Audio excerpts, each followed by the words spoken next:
Hai, apa kabar sahabat YT Artikel 2? Kali ini saya akan membacakan lanjutan alur cerita kisah Aditya yang berpura-pura miskin.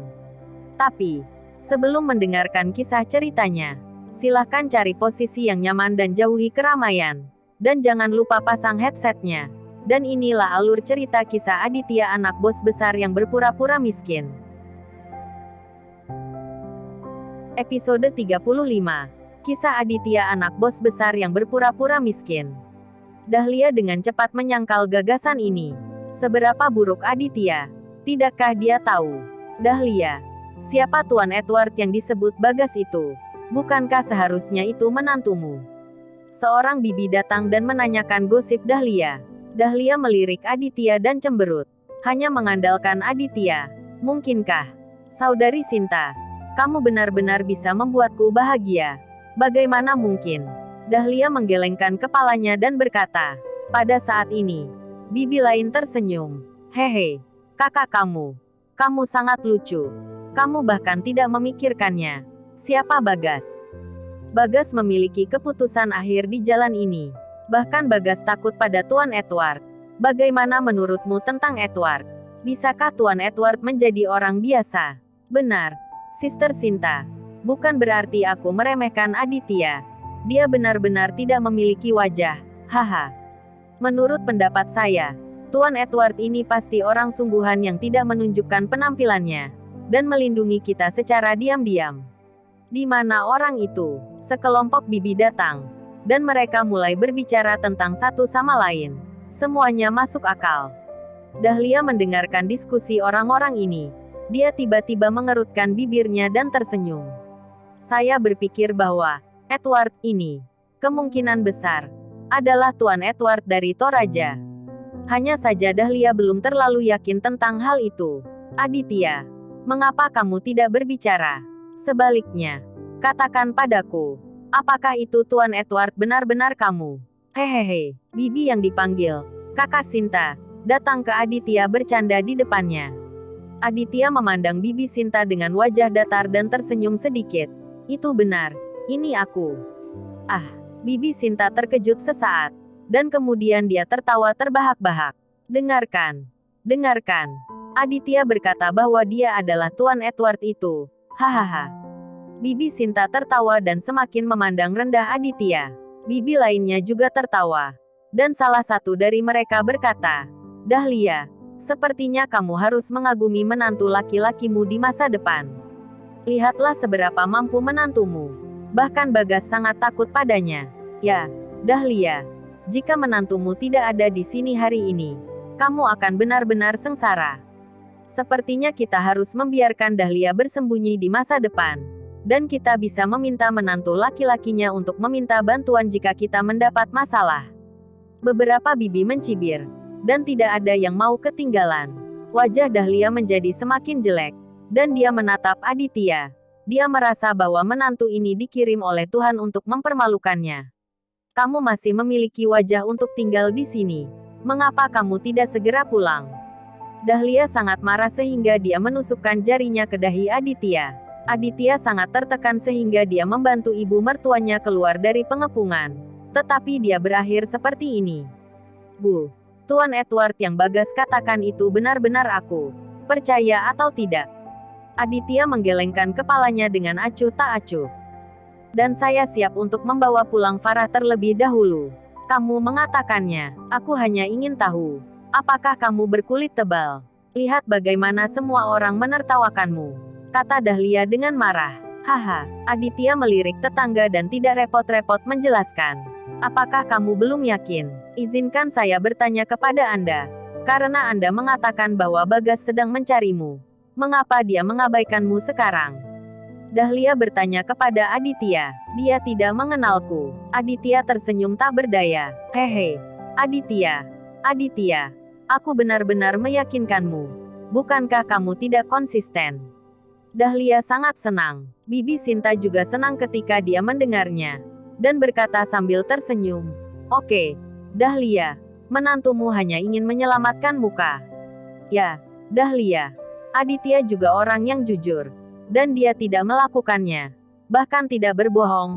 Hehe, itu lucu. Bagas bahkan tidak mengenalnya. Jadi dia memberinya wajah dan membuatku tertawa. Haha. Beberapa bibi hampir pingsan karena tawa di alun-alun. Wajah Farah memerah untuk beberapa saat. Dan kemudian dia menarik Aditya. Pulanglah bersamaku. Farah, apakah kamu tidak percaya padaku? Aditya benar-benar terdiam.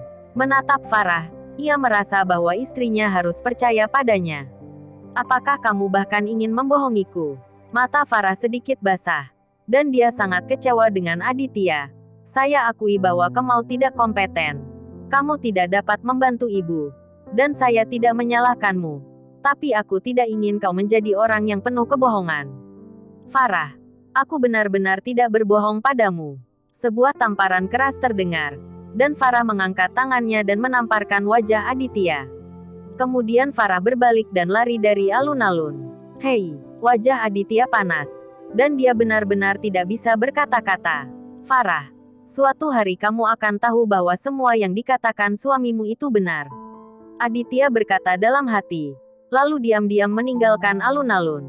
Ketika sampai di jalan, dia masuk ke Bentley Dylan dan kembali ke Hotel Bintang 3. Dylan dan Wahyu masih minum di kamar pribadi setelah Aditya memberi Dylan kunci. Dia tidak berhenti di situ dan naik taksi pulang. Pada saat ini, Dahlia juga sudah pulang. Meskipun dia merasa bahwa Aditya mempermalukannya, dia masih tidak bisa menahan kegembiraannya. Dengan gembira, Tuan Edward di mulut Bagas pastilah Pangeran Edward dari Toraja. Farah, cepat keluar. Ibu akan memberitahumu sesuatu. Dahlia memanggil Farah dengan bersemangat begitu dia memasuki rumah. Farah keluar dari kamar dan melihat ibunya sangat bersemangat. Dia sangat bingung. Bu, mengapa kamu bahagia seperti ini? Hei, putri tersayang. Apakah kamu tahu siapa Tuan Edward yang membantuku hari ini? Dahlia bertanya kepada Farah secara misterius. Farah mengerutkan kening. Dia merasa kesal saat mendengar ini sekarang. Saya tidak mengetahuinya. Haha. Kamu tidak tahu. Tapi ibu tahu.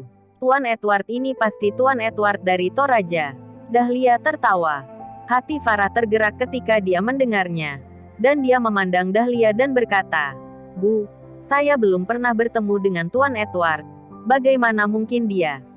Bagaimana itu tidak mungkin? Pikirkan baik-baik. Tuan Muda Edward akan membantu kami tanpa syarat untuk menyelesaikan pekerjaan penyelesaian villa. Tetapi biayanya 10 hingga 10 miliar. Mengapa orang ini membantu kita seperti ini? Bukan karena menyukaimu. Itulah mengapa saya menganalisisnya. Tuan muda keluarga Edward ini hanya berpura-pura menjadi misterius. Dan dia telah memperhatikan Kemau secara diam-diam. Jika tidak, bagaimana dia bisa menyelamatkan saya pada waktu yang tepat? Semakin banyak Dahlia berkata, semakin dia merasa bahwa ini masalahnya. Dan dia sudah senang di hatinya. Farah diam. Dan hatinya sangat kacau. Tidak peduli apa. Dia juga punya suami. Meskipun dia tidak pernah benar-benar menjadi istri Aditya. Pada saat ini, Aditya memasuki rumah. Bu, Farah, aku kembali. Dahlia dan Farah mengabaikan Aditya. Sebaliknya, Dahlia memelototi Aditya. Farah, kenapa kamu tidak berbicara? Tuan dari keluarga Edward memiliki hati ini untukmu. Kamu seharusnya bahagia. Dahlia bertanya kepada Farah dengan ekspresi bahagia di wajahnya. Farah melirik Aditya saat ini. Dan dia merasa bahwa ibunya terlalu berlebihan. Jika ibu tidak menganggap Aditya, ibu seharusnya tidak bisa mengatakan ini di depan Aditya. Bu, berhenti bicara, Farah berkata. Dahlia menatapnya. Melirik Aditya dengan jijik. Dan kemudian berkata, ada apa? Kamu tidak bisa mengatakan ini di depannya. Bu, Aditya adalah suamiku. Terlalu keterlaluan bagimu untuk mengatakan ini di depannya, kata Farah kepada Dahlia. Dahlia tidak peduli. Ada apa di depannya? Aku hanya ingin dia mengerti. Setelah mengatakan itu, Dahlia berdiri dari sofa dan berjalan ke Aditya dan berkata, Aditya, hari ini saya akan menjelaskannya. Tuan muda dari keluarga Edward telah jatuh cinta pada Farah, dan selalu membantunya. Aditya benar-benar ingin tertawa. Tuan muda dari keluarga Edward sangat menyukai putri Anda. Apa yang perlu Anda lakukan? Dan apa yang harus kamu katakan? Bu, aku tahu itu. Aditya tersenyum ringan dan menatap Dahlia. Wajah Dahlia berubah menjadi merah karena marah. Berpikir bagaimana mungkin putriku menikah dengan pria yang tidak berguna. Pada saat ini, dia masih bisa tertawa. Aditya, apakah kamu melakukan kesalahan? Pria lain menyukai istrimu. Kamu tidak marah sama sekali. Dahlia memandang Aditya dengan heran, marah dan lucu. Tentu saja tidak marah. Karena pria yang kamu sebutkan itu adalah aku. Kata Aditya datar. Dahlia memutar matanya dan berteriak. Jangan pikir aku bercanda denganmu. Bukankah kamu terus mengatakan bahwa kamu mencintai Farah? Biarkan aku memberitahumu. Kamu sampah dibandingkan dengan ludah Pangeran Tuan Edward. Karena kamu mencintainya, maka kamu dapat melepaskannya. Dia pergi untuk menceraikanmu besok. Bersambung.